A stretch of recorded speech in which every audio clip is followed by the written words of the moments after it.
ষষ্ঠ শ্রেণীর ছাত্রীরা আশা করি সকলেই ভালো আছো। ঠাকুরমা স্বামীজির কাছে প্রার্থনা করি সবাই ভালো থাকো, সুস্থ থাকো। এর আগের ক্লাসে আমি তোমাদের সাথে আলোচনা করেছি স্বরধ্বনি কাকে বলে, স্বরধ্বনির বিভিন্ন শ্রেণীবিভাগ, বাংলা যে বর্ণমালা তাতে কতগুলো স্বরবর্ণ রয়েছে, কতগুলো মৌলিক স্বর রয়েছে, যৌগিক স্বর, অন্যান্য স্বরের পরিচয়, এই সমস্ত কিছু তোমাদের সাথে আলোচনা করেছি। এরপর স্বরের যে উচ্চারণ বৈচিত্র্য তাও কিন্তু আলোচনা করেছি। আজকে চলে যাব ব্যঞ্জন ধ্বনি। আগের দিনে হয়েছে স্বরধ্বনি অংশ, আজকে ব্যঞ্জন ধ্বনি। তাহলে প্রথমেই দেখো ব্যঞ্জন ধ্বনি কাকে বলে আমাদের জানতে হবে, তাই তো? ব্যঞ্জন ধ্বনি হলো যে সমস্ত ধ্বনি উচ্চারণ করতে গিয়ে শ্বাসবায়ু বাকযন্ত্রের কোথাও না কোথাও বাধা পেয়ে উচ্চারিত হয়। যে সমস্ত ধ্বনি উচ্চারণ করার সময় শ্বাসবায়ু আমাদের বাকযন্ত্রের কোথাও না কোথাও বাধা পায়, পেয়ে উচ্চারিত হয়, সেগুলো হচ্ছে ব্যঞ্জন ধ্বনি। আবার বলতে পারি যে সমস্ত ধ্বনি স্বরধ্বনির সাহায্যে উচ্চারিত হয়, সেগুলোই হচ্ছে ব্যঞ্জন ধ্বনি। দেখো, স্বরবর্ণের মতো ব্যঞ্জন বর্ণমালার অনেক বর্ণের কিন্তু উচ্চারণ নেই, উচ্চারণে সেই বর্ণটা নেই। স্বরবর্ণের ক্ষেত্রেও আমরা দেখেছি অনেক স্বরের কিন্তু উচ্চারণে তার আলাদা কোনো প্রতীক বা চিহ্ন নেই। ঠিক তেমনই ব্যঞ্জন বর্ণের ক্ষেত্রেও কিন্তু অনেক বর্ণের উচ্চারণে আলাদা করে কিন্তু কোনো ধ্বনি নেই। যেমন ধরো ইয়, এই ইয়টা একটা ব্যঞ্জন বর্ণ। এই ইয়টাকে যখন আমরা উচ্চারণ করি সেটা কেমন ভাবে উচ্চারিত হয়? দেখো, অন্তঃস্থয়ে চন্দ্র, এইভাবে কিন্তু উচ্চারিত হয়। ইয়র জন্য আলাদা উচ্চারণে আর কোনো ধ্বনি কিন্তু নেই। তাহলে অন্তঃস্থয়ে চন্দ্রবিন্দু, এইভাবে। যেমন ধরো এই ইয়কে একটা শব্দ বলি, যেমন ধরো মিয়া, এই হলো মিয়া, কিন্তু এটাকে আমরা উচ্চারণ করি কেমন ভাবে? উচ্চারণটা কেমন হয়? মিয়া, ঠিক আছে? তাহলে দেখো উচ্চারণে কিন্তু ইয়, এই ব্যঞ্জন বর্ণটার আলাদা করে আর কিন্তু কোনো ধ্বনি নেই। ঠিক তেমন ভাবে দেখো মূর্ধন্য, মূর্ধন্য কিভাবে উচ্চারিত হয়? ন, এটা দন্তের নর মতো উচ্চারণ হয়। মূর্ধন্যটা দন্তর নর মতোই কিন্তু উচ্চারিত হয়। শুধুমাত্র কিছু ক্ষেত্রে, যেমন ধরো ট বর্গ, ট, থ, ড, ধ, এর সঙ্গে যখন যুক্ত হয়ে উচ্চারিত হয়, যুক্ত বর্ণে মূর্ধন্য কিন্তু উচ্চারণ করার ক্ষেত্রে তার ধ্বনিটা প্রকাশ পায়। তাছাড়া কিন্তু মূর্ধন্য সমস্ত ক্ষেত্রেই আলাদা করে বসলে, সেখানে পৃথকভাবে বসলে তার উচ্চারণ কিন্তু দন্তন্যর মতো। তাহলে দেখো মূর্ধন্য এর উচ্চারণটা কিন্তু হয় কেমন? দন্তন্য এর মতো।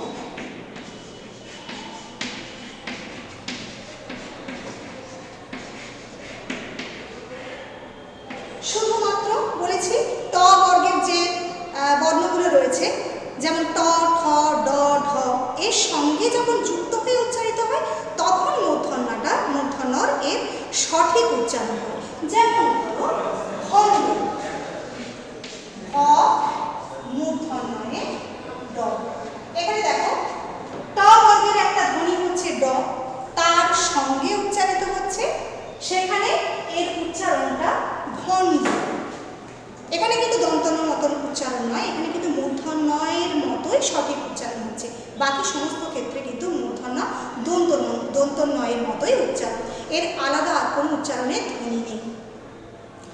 আবার দেখো জ, অন্তঃস্থ জ, যেটা অন্তঃস্থ জ, এর উচ্চারণটা কেমন? বর্গীয় জয়। যেমন ধরো একটা শব্দ যদি, এর উচ্চারণটা কেমন হয়?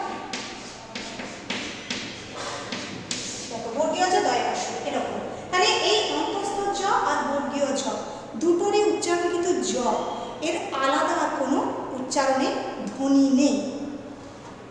আবার দেখো অন্তঃস্থ অ,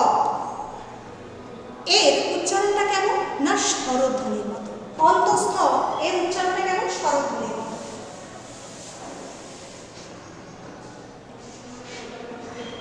কেমন স্বরধ্বনি কার মতো উচ্চারণ? অ এর মতো। তাহলে অ এর মতো উচ্চারণ হচ্ছে অন্তঃস্থ এ। যেমন ধরো একটা শব্দ যদি আমি ভাবি ছায়া, ছয়ে আকার অন্তঃস্থ এ আ, এটা যখন উচ্চারণ আমরা করি কেমন হচ্ছে ছা রা, দেখো এইভাবে উচ্চারণটা হচ্ছে। এর কিন্তু অন্তঃস্থয়ে যখন উচ্চারণ হয় তাহলে আর আলাদা করে কোনো উচ্চারণের ধ্বনি নেই, এটা কিন্তু স্বরধ্বনির মতো উচ্চারণ হয়। আবার দেখো অন্তঃস্থ ব, যেটা জ র ল ব, যে অন্তঃস্থ বটা রয়েছে, অন্তঃস্থ যে ব রয়েছে, সেটি যখন যুক্তাক্ষরে ব্যবহার হয় তখন কি হয় না সেটা কিন্তু উজ্জ থাকে। আবারও বলি অন্তঃস্থ ব যুক্তাক্ষরে ব্যবহার হলেও উচ্চারণে কিন্তু উজ্জ থাকে। এটা একটা উদাহরণ দিলে তোমাদের বুঝতে সুবিধা হবে।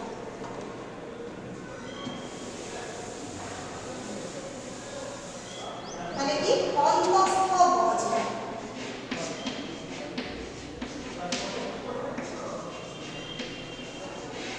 অন্তঃস্থ যেটা ব, যেমন করে এটা দিয়ে একটা আমরা শব্দ লিখি স্বাধীন।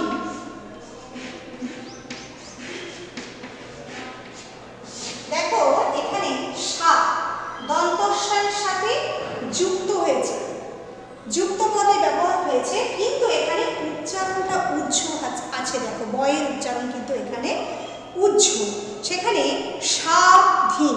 এটা কিন্তু ইংরেজিতে কিসের মতো? কার মতো? ডব্লিউ।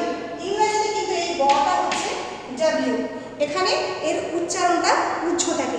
যেমন ধরো যদি আরেকটা শব্দ নিই স্বপন, এখানে দেখো যুক্ত পদে এই ব অন্তঃস্থ ব ব্যবহৃত হয়েছে, এখানে কিন্তু উচ্চারণটা উজ্জ আছে। এর ইংরেজিতে স্পেলিংটা দেখো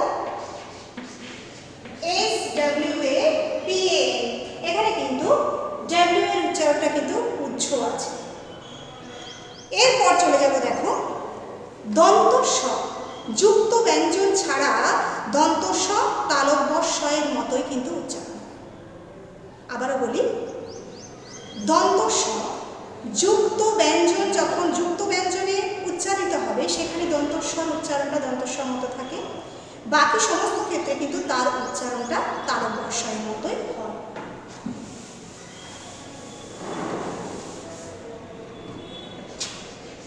দন্ত স এর উচ্চারণ কেমন হয়? তালব্য স।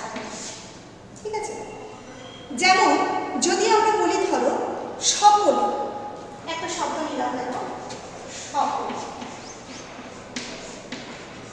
এর উচ্চারণ তালব্য স এর মতোই হয়। তালব্য স হওয়া নয়, এরকম এইভাবেই উচ্চারণ হয়।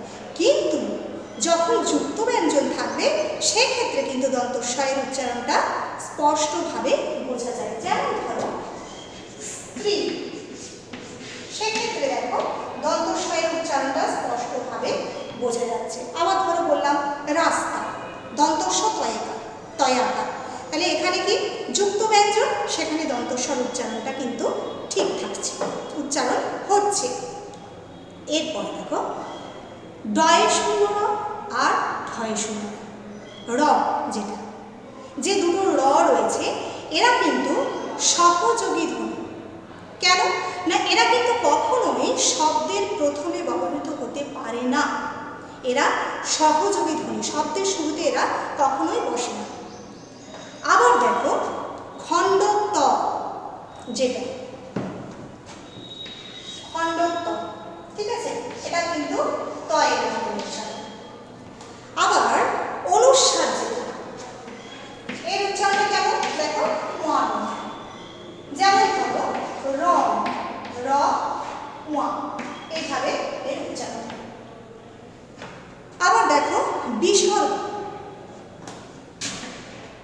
এটা এর উচ্চারণটা ব্যঞ্জন দীপ্তর মতো। কেমন ব্যঞ্জন দীপ্ত? বিসর্গ দিয়ে একটা শব্দ দেখো আমরা দেখি, দুঃখ। তাহলে এখানে বিসর্গর উচ্চারণটা ব্যঞ্জন দীপ্তর মতো, অর্থাৎ দুটো ব্যঞ্জনের ন্যায় এই উচ্চারণ। এখানে উচ্চারণটা দেখো,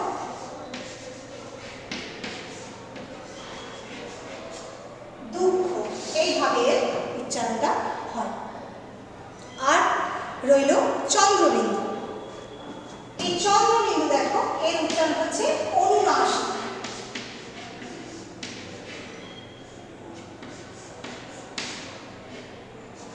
এর উচ্চারণটা কিন্তু অনুনাসিক। তাহলে দেখো আমরা দেখলাম যে যে ব্যঞ্জন ধ্বনি যতগুলো রয়েছে, ব্যঞ্জন বর্ণমালার মধ্যে ব্যঞ্জন যে ধ্বনিগুলো রয়েছে, সব ধ্বনিগুলো কিন্তু উচ্চারণের আলাদা করে কোনো, সব বর্ণগুলো ব্যঞ্জন বর্ণগুলোর কিন্তু উচ্চারণে আলাদা করে কোনো ধ্বনি নেই কিছু কিছু ক্ষেত্রে। তাহলে এরপরে আমরা দেখে নেব যে ব্যঞ্জন ধ্বনি তাহলে কোনগুলো থাকছে যেগুলোকে আমরা উচ্চারণ করি। আমরা তাহলে এখন ব্যঞ্জন ধ্বনিগুলো দেখে নেব। দেখো প্রথমে দেখো ক, খ, গ, ঘ, ওয়া হলো। এরপরে দেখো চ, ছ, বর্গীয় জ, হাততলা ছ। ইয়র কিন্তু আমি বলেইছিলাম এর আগে আলাদা করে কোনো উচ্চারণের ধ্বনি নেই। তাহলে চ, ছ, বর্গীয় জ আর ছ। তারপরে কি না ট, থ, ড, ঢ। আবার কিন্তু মূর্ধন্য হবে না, আমি বলেছি এর আগে আলোচনা করেছি, কেননা মূর্ধন্যর উচ্চারণ কিন্তু দন্তন্যর মতো কিছু কিছু ক্ষেত্রে আলাদা।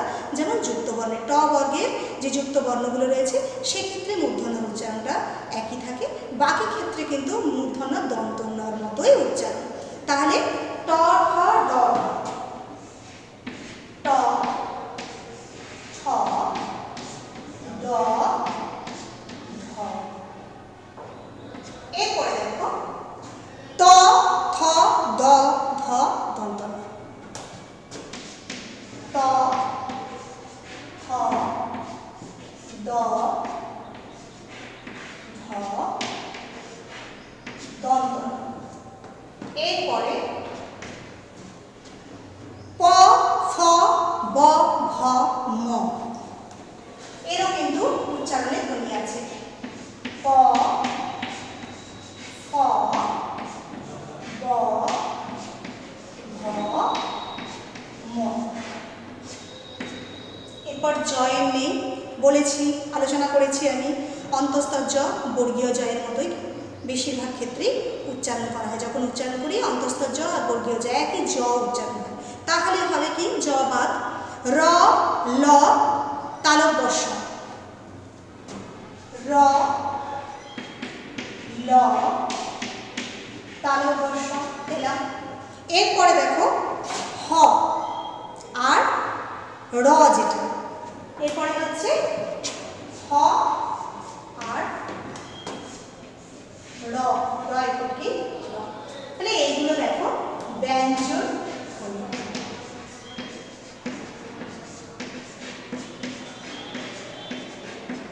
যেগুলো কিন্তু উচ্চারণে ধ্বনি স্পষ্টভাবে প্রকাশিত হয়। তাহলে এরপর আমরা দেখব এই ব্যঞ্জন যে ধ্বনিগুলো রয়েছে, এই ধ্বনিগুলোর কটা শ্রেণী বিভাগ। ব্যঞ্জন ধ্বনিগুলোকে আমরা মূলত দুটো শ্রেণীতে ভাগ করে দেব। তাদের বিভিন্ন লক্ষণ অনুযায়ী আমরা মূলত দুটো শ্রেণীতে ভাগ করে দেব। কি কি দেখো,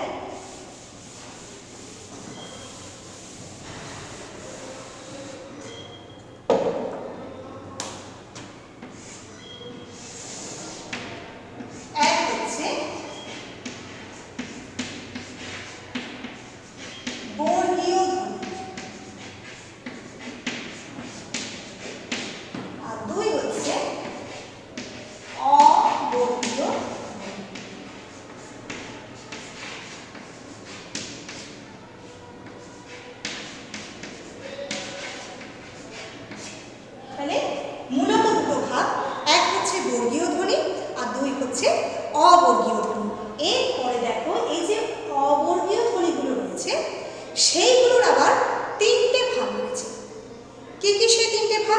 না এক হচ্ছে অন্তঃস্থ ধ্বনি, 2 হচ্ছে ঊষ্ম ধ্বনি, 3 হচ্ছে অযোগ বাহ ধ্বনি। তাহলে অবর্গীয় ধ্বনিগুলোর আবার 3টে।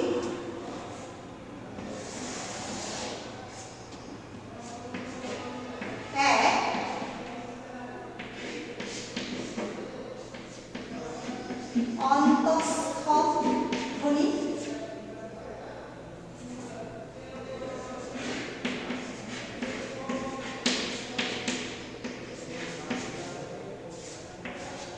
আর 2 হচ্ছে কি ঊষ্ম ধ্বনি,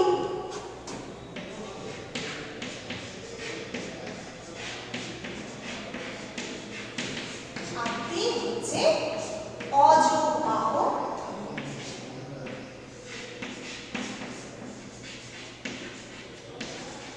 অযোগ বাহ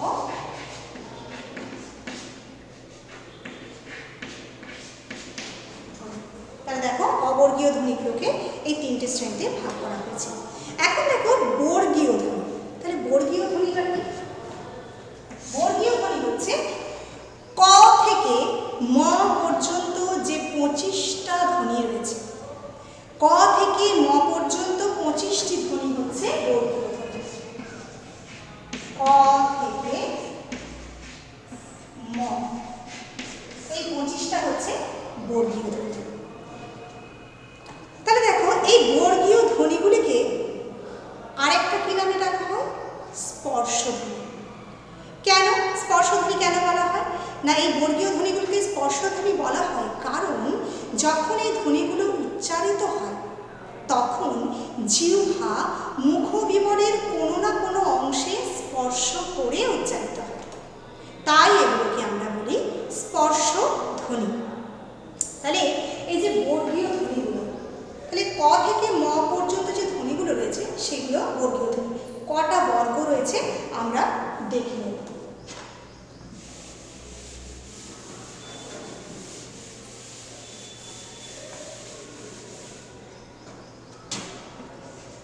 দেখো বর্গীয় ধ্বনি,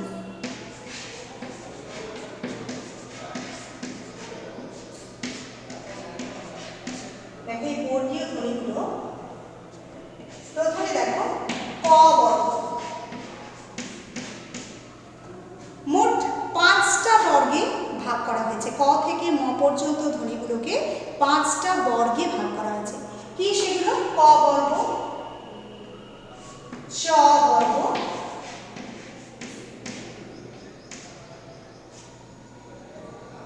ট বর্গ, ত বর্গ, আর কি প বর্গ।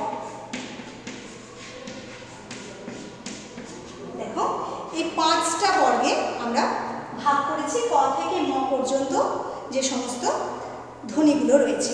তাহলে ক বর্গের ধ্বনি কোনগুলো? ক, খ, গ, খ আর ম। চ বর্গের ধ্বনি কোনগুলো? চ, ছ, বর্গীয় জ, ছ আর ম। ট বর্গ, ট, ঠ, ড, ঢ, মূর্ধ। ত বর্গ কোনগুলো?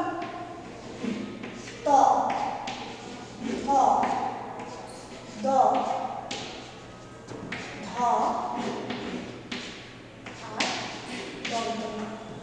তারপরে দেখো প বর্গ, প, ফ, ব,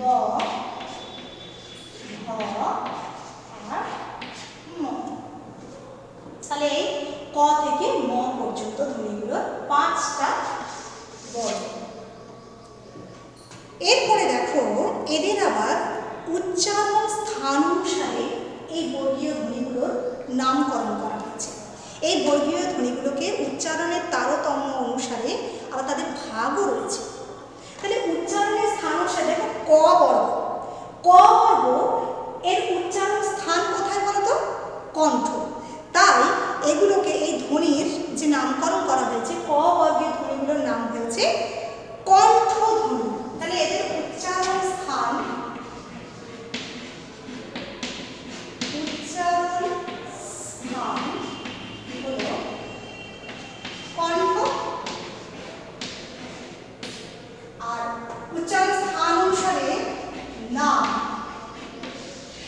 হচ্ছে কণ্ঠধ্বনি।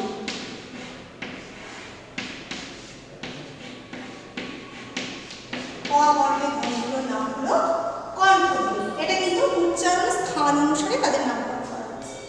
এরপরে আমরা চলে আসবো ট। তাহলে চ বর্গ।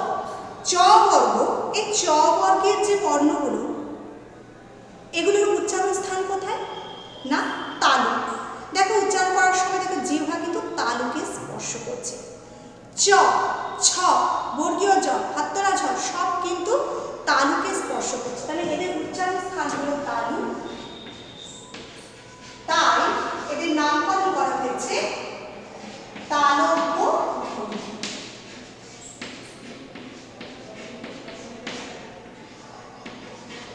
তালব্য ধ্বনি। এরপরে চলে যাব ট। ট বর্গের যে বর্ণগুলো রয়েছে সেগুলোর উচ্চারণ স্থান হচ্ছে মূর্ধা।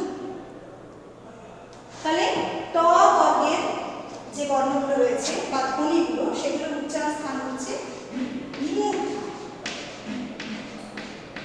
তাই এইগুলো উচ্চারণ স্থান অনুযায়ী নামকরণ করা হয়েছে মূর্ধন্য ধ্বনি।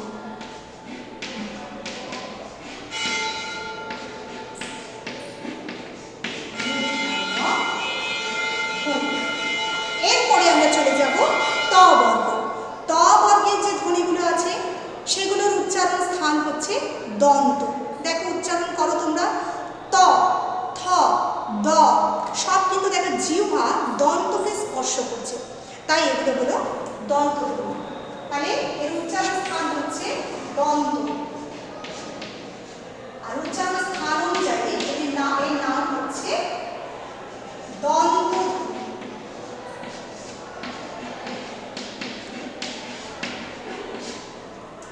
এরপরে হচ্ছে প। প বর্গের যে সমস্ত ধ্বনিগুলো রয়েছে প, ফ, ব, ভ, ম, এই ধ্বনিগুলোর উচ্চারণ স্থান হচ্ছে ওষ্ঠ। আমাদের ওষ্ঠ আর অধর স্পর্শ করে উচ্চারিত হয় প বর্গ ধ্বনিগুলো। তাই এদের উচ্চারণ স্থান অনুযায়ী এই বর্গের ধ্বনিগুলোর নামকরণ করা হয়েছে ওষ্ঠ ধ্বনি। তাহলে এদের উচ্চারণ স্থান হলো ওষ্ঠ।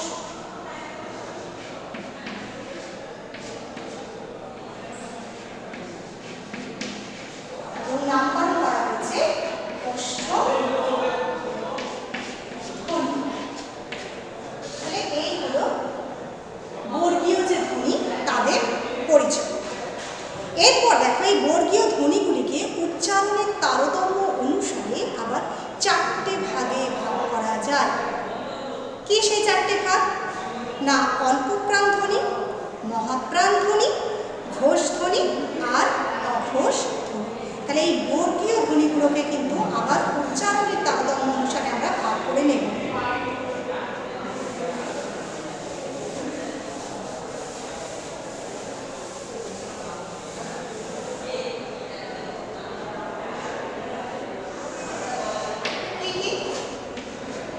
এক হচ্ছে অল্প প্রাণ,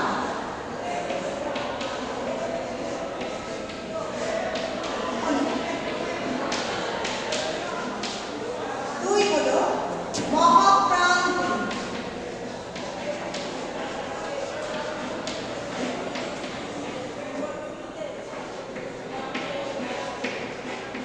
তিন হচ্ছে অঘোষ ধ্বনি,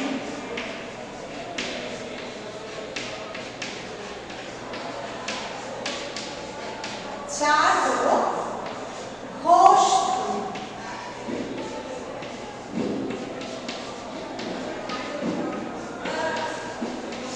দেখো চারটে শ্রেণী, অল্পপ্রাণ, মহাপ্রাণ, অঘোষ আর ঘোষ। তাহলে প্রথমে আমরা যাব অল্পপ্রাণ। অল্পপ্রাণ ধ্বনি কোনগুলো? না এই যে বর্গের ধ্বনিগুলোর প্রতিটা যে পাঁচটা বর্গ আছে প্রত্যেকটা বর্গের প্রথম এবং তৃতীয় ধ্বনি উচ্চারণে কম শ্বাসবায়ু লাগে, অল্প প্রাণ লাগে, তাই তো? প্রাণ অর্থাৎ শ্বাসবায়ু, অল্প শ্বাসবায়ু লাগে। সেই জন্য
আছে মহাপ্রাণ ধ্বনিতে বর্গের দ্বিতীয় এবং চতুর্থ ধ্বনি যখন উচ্চারিত হয় তখন কি হয় না অতিরিক্ত শ্বাস বায়ুর প্রয়োজন হয়।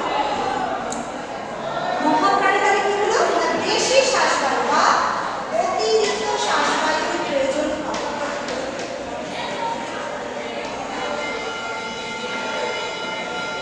অতিরিক্ত শ্বাস বায়ু লাগে।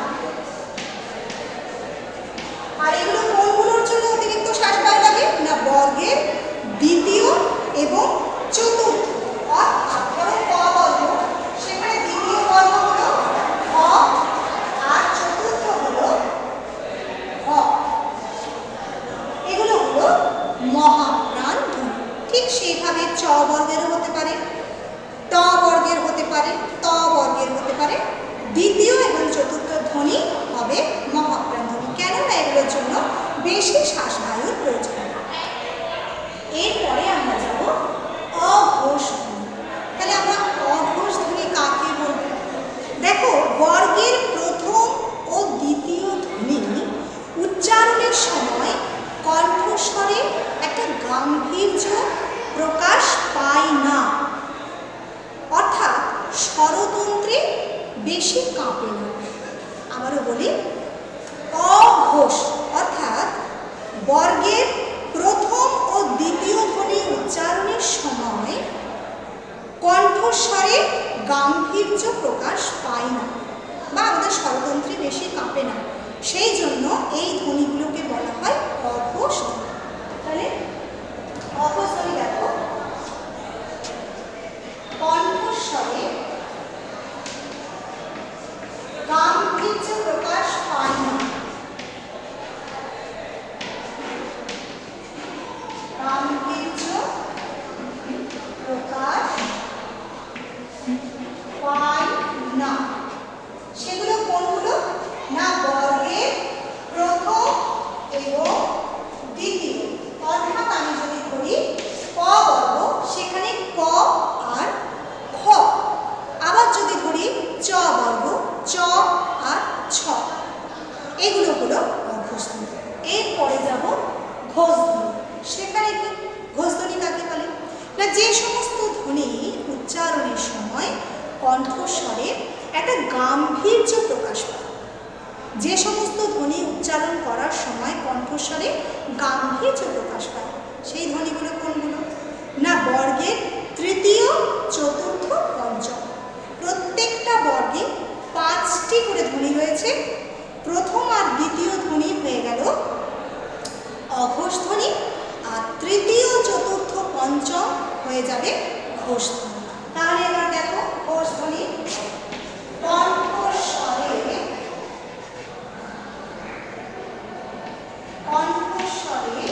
গাম্ভীর্য প্রকাশ পায়।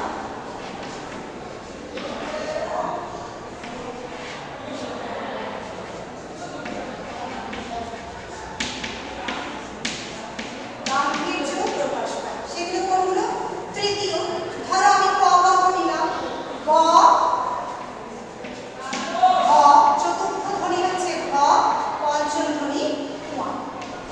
ক, ঘ আর এগুলো হয়ে গেল ঘোষ ধ্বনি। এরপরে আমরা যাব নাসিক্য ধ্বনি। এরপরে যাব নাসিক্য ধ্বনি। এই যে বর্গীয় যে বর্ণগুলো রয়েছে বা ধ্বনিগুলো রয়েছে সেগুলোরই আরেকটা ভাগ ভাগ করে নেওয়া যায়, সেটা হচ্ছে নাসিক্য ধ্বনি। আমরা এবার দেখব নাসিক্য ধ্বনি। দেখো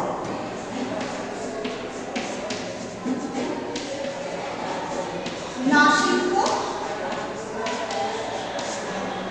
কোনগুলো? নাসিক্য ধ্বনি না যে সমস্ত বর্ণগুলো উচ্চারণের সময় শ্বাসবায়ু কিছুটা নাক দিয়ে প্রবাহিত হয়। যে সমস্ত ধ্বনিগুলো উচ্চারণের সময় শ্বাসবায়ু কিছুটা নাক দিয়ে প্রবাহিত হয় সেগুলোকে বলা হয় নাসিক্য ধ্বনি। কোনগুলো না মা, ইয়, মূর্ধন্য, দন্তন্য, ম। দেখো প্রত্যেকটা যে শেষের ধ্বনিগুলো, প্রত্যেকটা বর্গের শেষের ধ্বনিগুলো দেখো সেগুলো কোনগুলো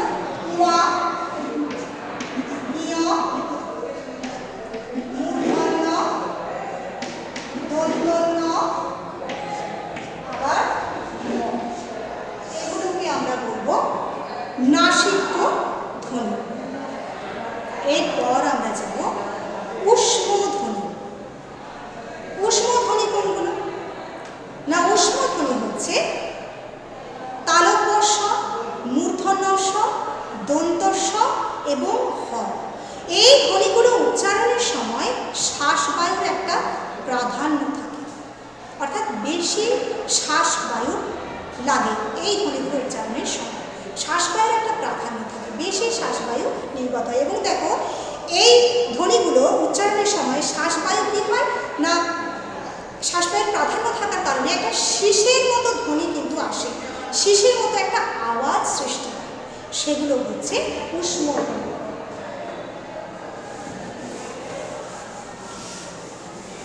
তাহলে দেখো, ব্যঞ্জন ধ্বনিগুলোর আরেকটা ভাগ হচ্ছে উষ্ম ধ্বনি।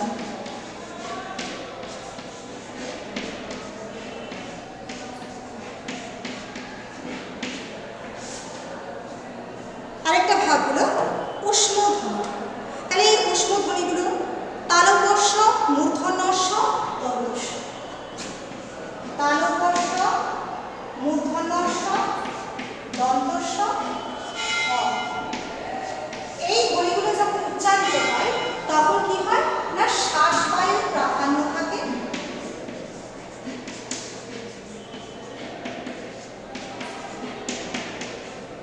শ্বাসবায়ুর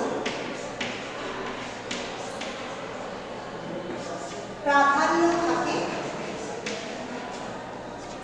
এবং কি না, যখন শ্বাসবায়ু নির্গত হয় এই ধ্বনিগুলো উচ্চারণের সময় তখন একটা কি হয়, শিশির মতো একটা আওয়াজ সৃষ্টি হয়। তাই এই ধ্বনিগুলোকে উষ্ম ধ্বনি বলা হয়। এরপরে আমরা যাব অন্তঃস্থ ধ্বনি, যেগুলো অবর্গীয়, বর্গীয় ধ্বনি এবং অবর্গীয় ধ্বনি। আমরা ব্যঞ্জন ধ্বনির যে মূলত দুটো ভাগ করেছিলাম, বর্গীয় ধ্বনি এবং অবর্গীয় ধ্বনি, এগুলো দেখো অবর্গীয় ধ্বনি প্রথম হচ্ছে, সে তার আবার ভাগ উষ্ম ধ্বনি। এরপর আমরা দেখে নেব অন্তঃস্থ ধ্বনি। অন্তঃস্থ ধ্বনি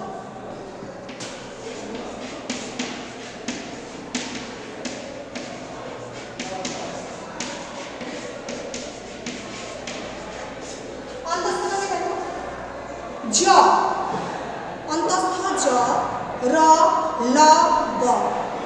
এই ধ্বনিগুলি স্পর্শ ধ্বনি এবং উষ্ম ধ্বনি এর মাঝে অবস্থান করে এবং কি হয় না, এদের উচ্চারণ প্রবণতাটা স্বর ও ব্যঞ্জনের মাঝামাঝি, স্বর এবং ব্যঞ্জনের মাঝামাঝি এই ধ্বনিগুলির উচ্চারণ। আবারও বলছি, দেখো, অন্তঃস্থ জ, র, ল, ব এই ধ্বনিগুলি স্পর্শ ধ্বনি এবং উষ্ম ধ্বনি এর মাঝে অবস্থান করে, তাই এদের অন্তঃস্থ ধ্বনি বলা হয় এবং এদের উচ্চারণটা স্বর এবং ব্যঞ্জনের মাঝামাঝি।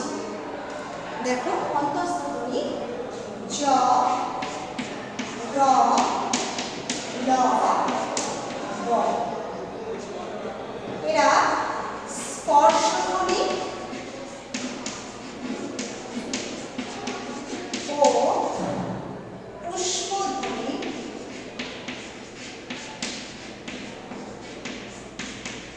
এর মাঝে অবস্থান করে।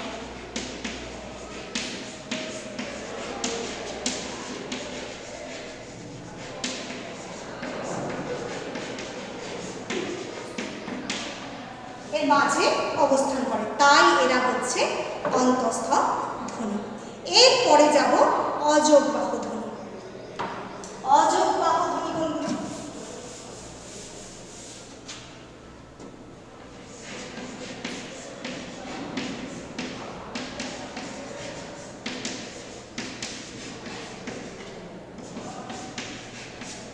অযোগ বাহু ধ্বনি না, যে ধ্বনিগুলো অন্য ধ্বনির সঙ্গে যুক্ত না হয়ে উচ্চারিত হতে পারে না, যে ধ্বনিগুলি অন্য ধ্বনির সঙ্গে যোগ না হলে উচ্চারিত হয় না, সেগুলোকে বলা হয় অযোগ বাহু ধ্বনি। যেমন কি না, অনুস্বার, বিসর্গ, অনুস্বার, বিসর্গ, এগুলো হচ্ছে অযোগ বাহু ধ্বনি।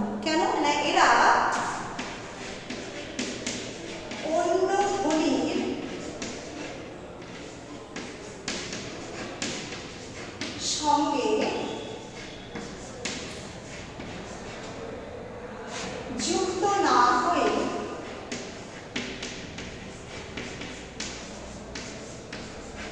উচ্চারিত হয় না।